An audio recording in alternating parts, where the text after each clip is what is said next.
বিসমিল্লাহির রহমানির রহিম। সম্মানিত খামারি ভাই বোন বন্ধুরা, আরও একটি নতুন ভিডিওতে আপনাদের স্বাগতম।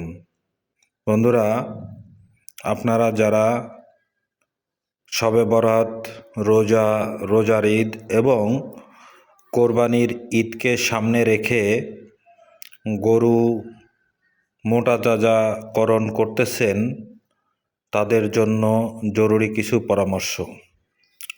বন্ধুরা, গরু আমরা যারা মোটা তাজাকরণ করতেছি, আমরা কয়েকটা দিকে খুব ভালোভাবে লক্ষ্য রাখব।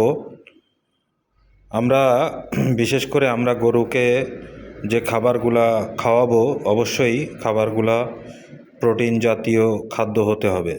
বন্ধুরা, গরুর মোট 4টা দিকে আমাদেরকে নজর রাখতে হবে। নাম্বার 1, গরুর বডিতে পর্যাপ্ত পরিমাণে গোশত যাতে লাগে সেই ব্যবস্থা করতে হবে। পাশাপাশি গরুর শিং, খুর এবং লোম যাতে চাকচিক্য থাকে সেই দিকটা আমাদেরকে খেয়াল রাখতে হবে। এবং গরুর বডিতে পরিমাণ মতো গোশতের যতটুকু গোশত হইলে ফ্যাট হয় সেই দিকটাও খেয়াল রাখতে হবে। কাজেই আমরা অনেকে একটা জিনিস ভুল করি, সেটা হচ্ছে যে গরুর বডিতে আমরা ফ্যাট জাতীয় খাদ্য খাওয়ায়ে প্রচুর পরিমাণে ফ্যাট বাড়ায় ফেলি। অবৈধ কিছু মেডিসিন আছে, এগুলা ব্যবহার করি। এগুলা ব্যবহার করা থেকে আমরা বিরত থাকব। এরপরে আমরা গরুকে ভাত রান্না করে খাওয়াই। এটা মারাত্মক একটা ভুল সিদ্ধান্ত। আপনাদেরকে একটা বিষয় পরিষ্কারভাবে ধারণা রাখতে হবে। গরু পাকস্থলী 4টা স্তর বিশিষ্ট পাকস্থলী। তো ভাত হচ্ছে পিচ্ছিল জাতীয় পদার্থ, এটা জাবরের সাথে ওঠে না। কাজেই ভাত খাওয়ানো পরিমাণে বেশি হয়ে গেলে গরু গ্যাস হয়ে, ফুড পয়জন হয়ে অনেক সময় গরু মারা যায়।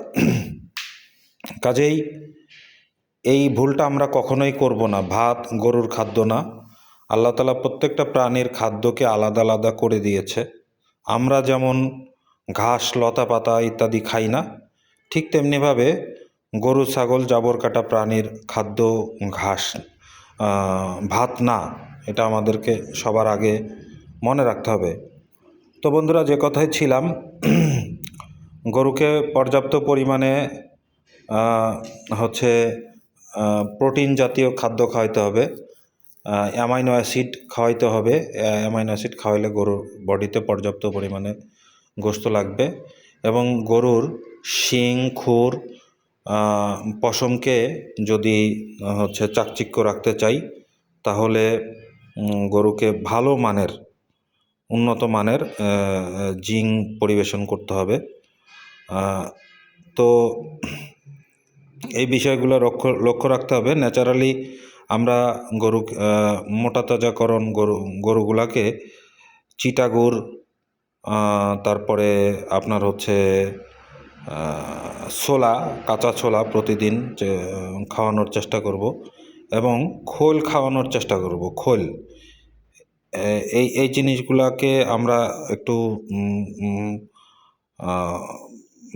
খেয়াল রাখবো এবং খাওয়াবো আর কি। পাশাপাশি বন্ধুরা, আমি এই ভিডিওর ভিতরে আপনাদেরকে গরু মোটা তাজাকরণের ব্যাপারে কয়েকটা প্রোডাক্টের সঙ্গে পরিচয় করিয়ে দিচ্ছি। এই প্রত্যেকটা প্রোডাক্টই বিদেশি প্রোডাক্ট। খুবই গর্জিয়াস রেজাল্ট এই প্রোডাক্টগুলোতে। তার মধ্যে একটা হচ্ছে ব্যালেন্স 515, আর একটা হচ্ছে জেকেএস জিঙ্ক। এটা 3 গুণ শক্তিশালী।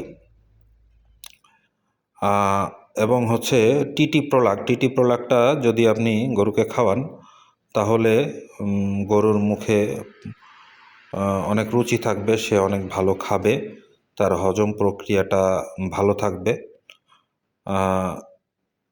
তো সব মিলায়ে আপনারা এরপরে একটা অ্যামাইনো অ্যাসিড আছে, এটাও খুব চমৎকার। আপনারা চেষ্টা করবেন এই প্রোডাক্ট গুলা খাওয়ানোর জন্য, অথবা এর বিকল্প কোনো ভালো কিছু যদি পান খাওয়াবেন, সমস্যা নাই। তো যে কথা বলতেছিলাম, গরু মোটা তাজাকরণ করতে এই যে একটা প্রোডাক্ট এমিমিক্স ভাইটাল, এটা একটা অ্যামাইনো অ্যাসিড, উন্নত মানের, বিদেশ থেকে আমদানি করা, এটা খাওয়াইতে পারেন।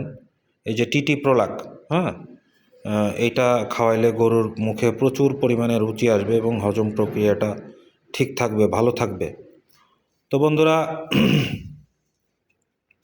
গরুর পায়ের নিচে কিন্তু অবশ্যই আপনাকে কার্পেট দিতে হবে, কারণ হচ্ছে কার্পেট না দিলে ওরা আরামে শুইতে পারবে না, খুরের সমস্যা হবে। কাজেই আপনাকে অবশ্যই গরুর পায়ের নিচে কার্পেট দিতে হবে, এবং গরুকে হচ্ছে পরিষ্কার খাবার পানি সরবরাহ করতে হবে। প্রতিদিন সকালে যেই পানিটা দিবেন অবশ্যই দুপুরবেলা কিংবা বিকালবেলা চেঞ্জ করে ফেলবেন। এটা হচ্ছে ব্যালেন্স 515। এই প্রোডাক্টটা মোটা তাজাকরণের জন্য খুবই চমৎকার, গর্জিয়াস একটা প্রোডাক্ট। এই প্রোডাক্টটা আপনারা ব্যবহার করতে পারেন বন্ধুরা। তো আজকের মতো এই পর্যন্তই। ভিডিওটি যদি আপনাদের ভালো লাগে তাহলে অবশ্যই লাইক, কমেন্ট, শেয়ার করে আমাদের সাথে থাকবেন। আজকের মতো এই পর্যন্তই। আসসালামু আলাইকুম ওয়া রাহমাতুল্লাহ।